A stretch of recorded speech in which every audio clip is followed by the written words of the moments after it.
Thank you for coming today, and thank all the stations that are carrying this press conference live. Obviously, we've had a very important weather event over the last 24 hours that started at the coast, came ashore in Matagorda County. Galveston was hit heavy, moved up through the greater Houston area, and now is moving up through northeast Texas. For those of you in northeast Texas, be aware you will have tropical storm winds maybe as late as midnight or 1 a.m. You will have flooding, you will have rain, and you need to stay off the roads because you may not have rain in your area, but if you drive a few miles, you may run into somewhere that's had 5 or 6 inches of rain. We do not want to have any more deaths on the road due to flooding.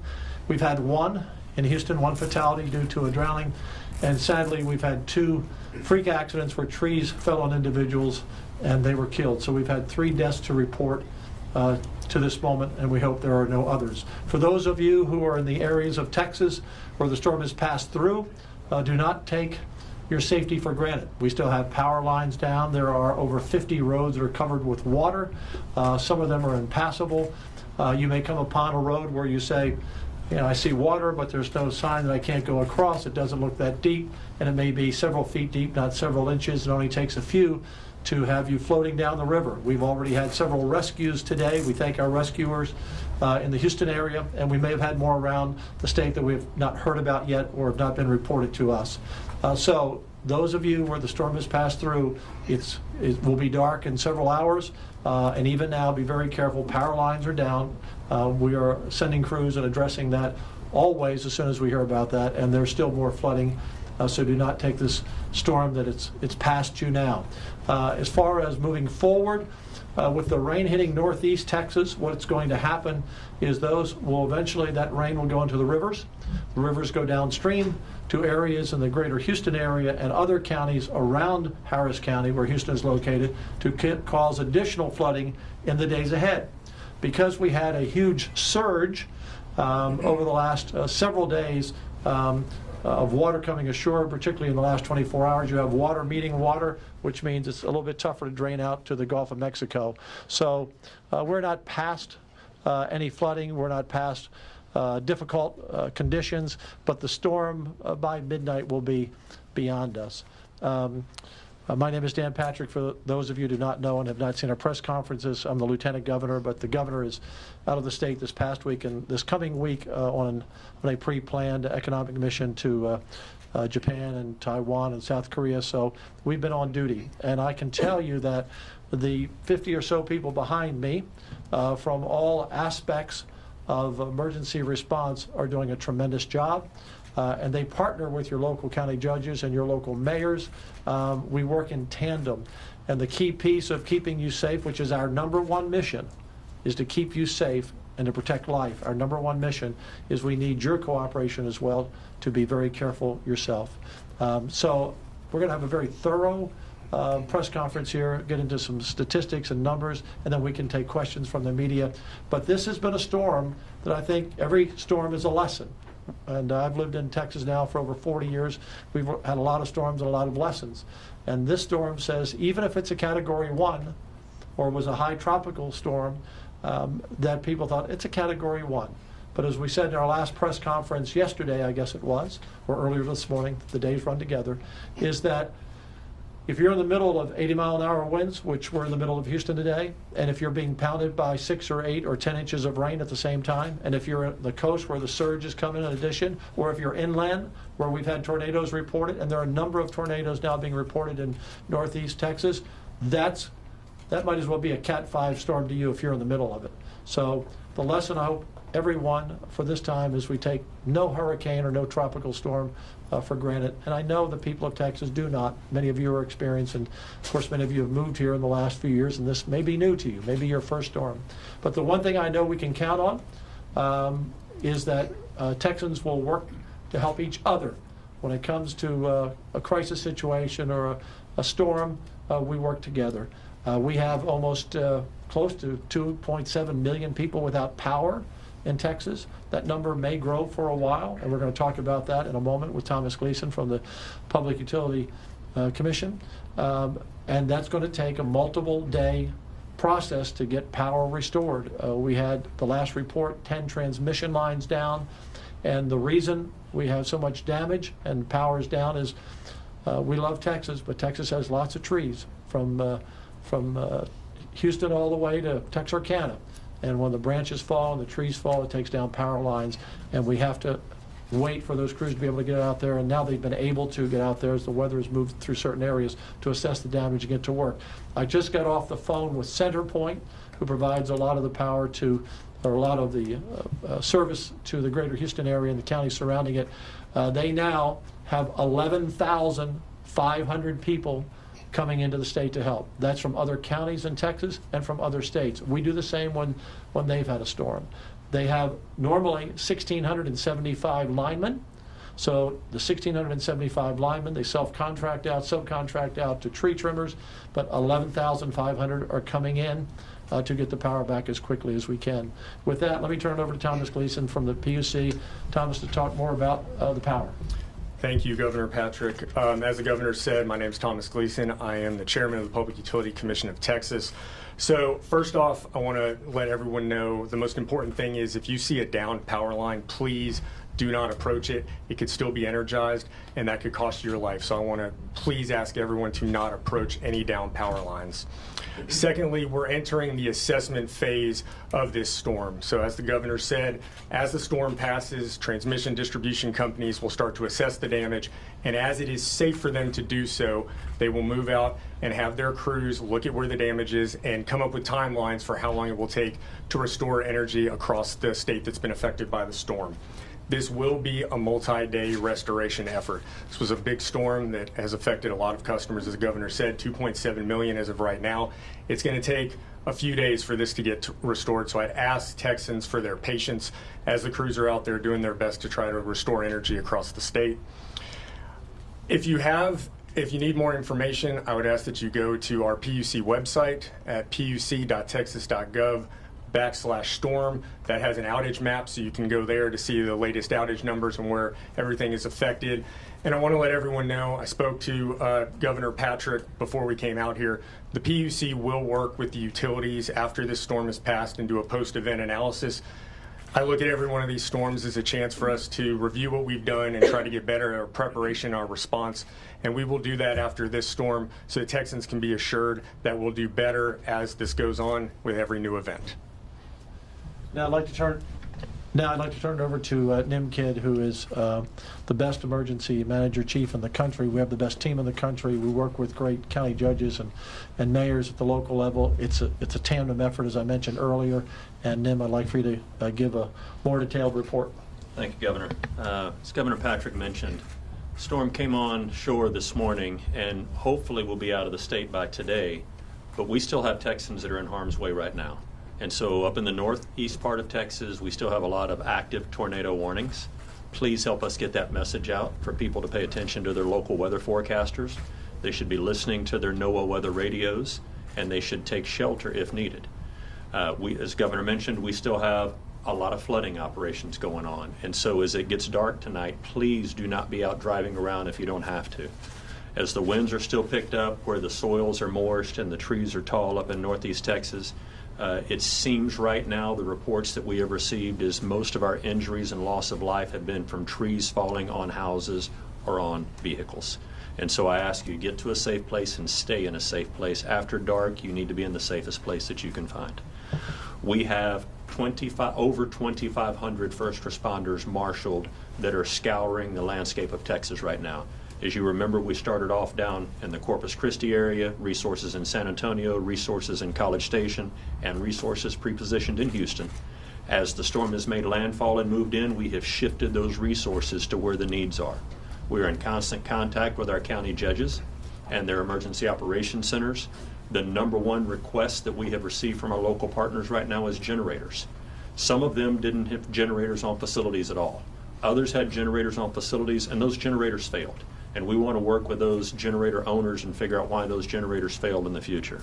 The next request we have had is assistance moving patients out of hospitals, nursing homes, or assisted living facilities. We have plenty of our emergency medical task force still available to go and make those moves and get those patients into a safe place. I cannot overemphasize the importance of you helping me get this message out about the dangers of carbon monoxide right now. With so many people in Texas without power, people are going to light candles tonight, which becomes a fire hazard in their home, or they're going to try to run a generator, or they're going to try to run some other fuel burning appliance that is going to create carbon monoxide, which is a colorless and odorless gas, and it is a silent killer. Please help us get that message out about carbon monoxide safety. And finally, I want to talk about not only what we're doing from a search and rescue perspective, the resources for our medical patients, but we are ready to open more shelters as needed. As the heat sets in and power comes back on, we will work with our local officials to open cooling centers and help resource those centers, and then move quickly into points of distribution for those without power, working again with our local partners and our military department to set up places that we can help distribute food, water, and ice. Before we take some questions, if you're a CenterPoint customer, this is the number you should call about power outages. It's 713-207-2222. 713-207-2222. Because I got word 5 minutes before I came out here that the 911 lines are jammed. 911 is not where you call to get your power restored. 713-207-2222. I hope all the media dealing with CenterPoint will get that number out for us. Lastly, before we go to questions, I said a few moments ago that when we have difficult times in Houston, and we've had a lot of storms and a lot of issues, people come together. So one of the things that you can do if you have power, because you're watching us now, you have some type of power. If you have friends, relatives who don't have power, if you can pass on the messages that we're giving here about being careful, don't be on the roads at night, the issues in Northeast Texas, the number to call power outages, text, email, call your family or your friends, because a lot of them don't have power and aren't able to watch this message right now. They may not have power to get your text either, but at least you can make an effort to inform them. Secondly, some of you will be in neighborhoods. I've lived in Texas for over 40 years, and I know that feeling when your power's out and you look down the street and they have power. And how come they have power and I do not? And in talking to CenterPoint today, here's their plan. Plan number one, to restore power where the most vulnerable are those in assisted living centers who don't have generators, or generators that failed, those in nursing homes that didn't have generators, or generators that failed, or in other situations where maybe they're in their own homes and they count on electricity for their medical devices. So that's the first customer that CenterPoint is going to focus on, as well as Entergy for the customers that they serve. The next issue is, and this makes sense, I think you would all agree, if they have a circuit out here that services 10,000 people, or a circuit that services 150, guess what? They're going to put up 10,000 first before the 150. So some of the order of circuits goes in that matter. And I can remember, because I lived in Houston most of my life, and a lot of trees, and we've had without power, as some of you have now in the past, you know, maybe there's a cookout in the cul-de-sac. Maybe the people who have refrigeration got some hot dogs or hamburgers to share with neighbors. And if you have someone who's a senior or really needs to be out of the heat, the cooling centers, and those are up to the local elected officials to establish, but we support and help them. That's their call, but opening up cooling centers, or just taking them to somewhere where it's cool, to the shopping center, to wherever, so they're not in the heat. They don't have to be older to be in that issue. It can be a lot of people. So if we all pull together, we are strong, and Texans always pull together. You know, we don't have any, to my knowledge, any boat rescues from rooftops in this storm, but one of the things that I remember from 2017 in Harvey was it didn't matter who was on the roof. If you were in the boat, you rescued them. And it didn't matter if you were on the roof. You didn't care who came in the boat to get you. So take care of your neighbors, and we're doing all of that we can in the state to assist local authorities. Our number one issue is your life. Every life is important, and we pray for those 3 families who have lost lives so far that we know of today, 2 by downed trees and 1 by drowning under an underpass. With that, we'll open up for questions. Yes, sir. I first wanted to ask about, when it comes to the power, how maybe the state is stepping in with its resources to help CenterPoint and these other utility companies get on their feet more Thomas. quickly. Yeah, so the PUC is in constant communication with the utilities, asking them if they need any assistance. We have staff here at the State Operations Center that's working with our sister agencies to see if they're talking to anyone that needs any assistance. So there's 24/7 access to the state resources if they need anything from us. You have anything to add to that, Ed? You know, Governor, you issued waivers yesterday for weight and transportation to allow those out-of-state resources to get into Texas earlier. And so everything that they have asked us to do, we have been able to support. Next question. Oh, Governor, this, just a few days ago, we were celebrating the 4th of July. Are we starting to see the start of earlier hurricane season? Potentially not? well, it's been predicted. I'm not a meteorologist or a weathercaster, but it's been predicted that there will be a lot of storms this year. This is an early storm for us to have, and it's what I call the backdoor storm, and that's why I was very concerned. And Nim and I talked at 4 in the morning. I don't know, it was Tuesday or Wednesday. The time has all come to one day, but these storms that come in the back door over the Yucatan Peninsula, particularly over holiday weekend, we're very concerned that people weren't aware. Not that they weren't paying attention, they were having fun at the beach. They're just out of their normal routine. They weren't looking at the news, they weren't looking at the internet, and it was far off. But this storm, Beryl, has been resilient and relentless. I mean, they left 11 deaths behind them. It's the first Category 5 this early storm that started out. And so our concern early was communicating. We've done a lot of press conferences. I've done interviews with TV stations, whether big market, small market, mid-sized market, to be sure they know what's happening, because we want to get the information out. So I don't know what's ahead, but I know we will always be ready at the state and the local level. We have great partnerships with our county judges and our mayors, and they've done an outstanding job. But right now, the big issue, it's still dangerous. Don't be out on the road at night, really anywhere where there could be power lines down, areas that have already, you think the storm has passed. And then secondly, we're going to have to get through this power situation. And when we get through it, as Thomas said, we will go back and assess how we can do it better. But we are, as I said, an area with a lot of trees and a big storm and 80-mile-an-hour winds and a lot of power lines down, 10 transmission lines. So they're going to have to get out there, assess it, get it back up. And trust me, we're talking to them maybe hourly, okay? Because we know we're hearing from the public, and we need a little bit of patience, and we'll get there. Yes, ma'am. What is the current death toll? 3, 2 that we know of. 2 by fallen trees, and 1 by a City of Houston employee going to work, sadly, in flooding. Oh, Yes. in the Houston area? Or? Yes, yeah. The one was in Atascocita, and the one city employee, and I believe I don't know, but I believe the other was in Houston, the other fallen tree. I don't know if you know exactly where that, but I had 3 to this. In the Caribbean, There were 11 that I know of through Mexico and the Caribbean. You know, obviously I don't have all the statistics from the country, but that was the last report. Yes, ma'am. With the thousands of folks coming in to help restore Yes. power, do you know how many of them were staged and were able to jump in immediately, or was there none of that? I do not know that answer, if they were staged or ready.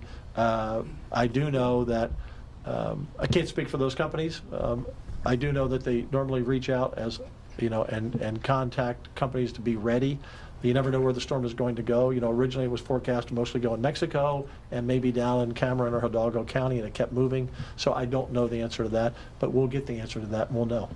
Governor, if I Yes. could add, I would say we began at the PUC began to get notifications from companies as early as last week that they were starting to pre-position their internal staff. I don't know about staff, you know, anyone that came in from outside the state, but the staff that were inside the state started getting positioned at the end of last week. Yeah. And as Nim mentioned, I signed waivers to make this expedite so they could get here quicker. Yes. Let me see if there are any other first-time questions. Yes. Hello. Hey, have you all reached out to their president yet, or has he reached out to Texas regarding any federal resources? I've not heard from the president, and FEMA, which is the federal agency, they're back here. They've been here with us from the beginning in preparation, and their part of this will be after the storm. To get FEMA money, it has to be more than $54 million of damage to public buildings and government facilities. private homeowners or businesses, they have their own homeowners insurance or flood insurance. So they have been cooperating. They're here, and they will, right now we're focused on lives and we're focused on getting through the storm. We'll worry about sending them an invoice later. And we expect when we send them an invoice, if it's more than $54 million, to get paid. Yes, sir? Questions for Chief Kidd. You mentioned the high risk, the high danger of carbon monoxide. Could you elaborate and maybe, I know there's, just real quick bullet points on how people can keep their homes powered safely tonight, and whether that's carbon monoxide or fire? Yeah, great question, and thanks for the opportunity to expand on that. One is some people do have small home generators that you buy and hook up to the home. Those run fine.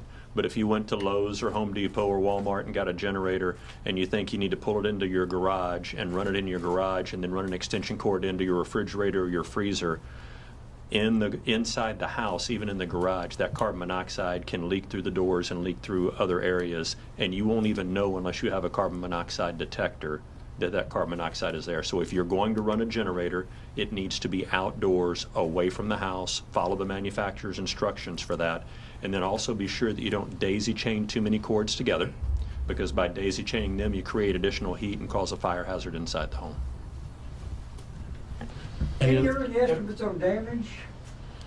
We're collecting damage estimates right now. Our local partners are doing that, but when the winds are still moving through Texas, it's really hard to say how much damage is out there. So we know that our first responders will get out as soon as it is safe for them, just like the power companies can't get out and get up in those bucket trucks when it's more than 35-mile-an-hour winds. So damage assessments will come after all of the life safety issues are addressed. Governor, this is your first hurricane as governor, right? As acting governor? Is that correct? I'm trying to think. I've been acting governor many times, yeah, sure. And we've had many incidents. This is the first hurricane that I've overseen, but I've always been involved in all the other hurricanes as a senator or a lieutenant governor. Right, so you've been in those meetings, but not in the same way as now, and getting the briefings maybe at 3 and 4 in the morning, where the hair on the back of your neck probably stands up. Some of the things that you hear, people are definitely going to die given certain conditions that are being described. Can you talk about the work these folks do in the middle of the night, 3 and 4 in the morning, and the professionalism they bring to it? Scott, these people that I've met back here, and I've taken time in between our press conferences, our interviews, and our briefings to go around and meet everyone personally, everyone on the day shift, everyone on the night shift, and thank them. These are public servants. Not all of them work for you. Many of them work for TDEM, the Texas Department of Emergency Management, but these others come in from different agencies, and they come in here and they are true public servants. I gave them one of my coins today that has the Matthew 20:26. It says, "For those who wish to lead, you must first serve." These are great public servants, and we replicate these people, Scott, at the local level as well. They're smaller teams in smaller counties, but like Harris County has a pretty big team. So these are people doing their very best, and we're on the clock 24/7. We've been on the clock 24/7. I've been worried about the storm, and I texted him this, I think, on Wednesday or Thursday. I said, this reminds me of Ike back in 2008 that just kind of came along and kept on going and kept on going. And pretty soon we ended up with Bolivar Island being wiped out because the storm was predicted to be here and it changed. So we've been on top of this, and John Honore, our meteorologist, has been great at the state level. So these are great people. My only job as the acting governor is to get the information out. They're the pros. I don't pretend to be a pro and an expert on their issues. They're the experts. Any other last questions? All right. Well, thank you. You have one last one? You've had two. Okay, one last one. Okay. I just want to ask about specifically when we're talking about Central Texas, which seems to have been missed a lot. Yes. Is there things Central Texans or agencies can do to help our neighbors, or what should Central Texans keep in mind, even if they've kind of been spared here? Yeah, so two things. One is the first responders that were ready to go in Central Texas. A lot of them are already moving over into the Houston area and ready to move up into Northeast Texas. So those first responders that were staged are moving. The next thing is for our families here in Central Texas that have the ability to give or to donate, figure out where your donations go and work best. The Red Cross and the Salvation Army are here. They've been working very well with us. We want to support them as well. But there are a lot of church organizations out there that over the next several days will be feeding and serving those out there. So Cash is always the right size and the right color. Make sure your donation goes to the right place.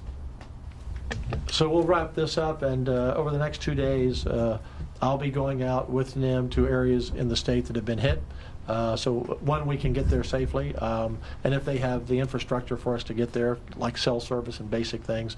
So we will be going to some areas around the state personally to inspect it and see what we can do. But look, we have a great cooperation between the locals. And by the way, every county judge has his cell number, and most of them have my cell number. And every one of the legislators have our cell number. So they don't hesitate to pick up the phone and say, we need this. And that's part of what we do. They call us in with a need, and we respond as quickly as we can. Thank you all very much. God bless Texas. Thank you. Thanks, everyone. Do you all expect more briefings? Don't know. We'll be going around the state and obviously be doing press wherever we are. Right. And we'll figure that out. We'll see that. Thank you very much. Yes, sir. Thanks, everyone. All right. We're good. We're good.